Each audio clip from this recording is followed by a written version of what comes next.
Today I'm going to talk to you about the OSHA Approval Protection Plan. First, it starts with the Lego piece on your head. You want to make sure you have a hard hat.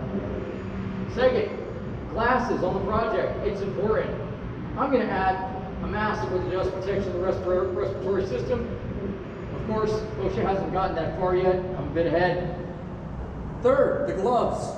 Make sure you got those. You want to have a pair of gloves.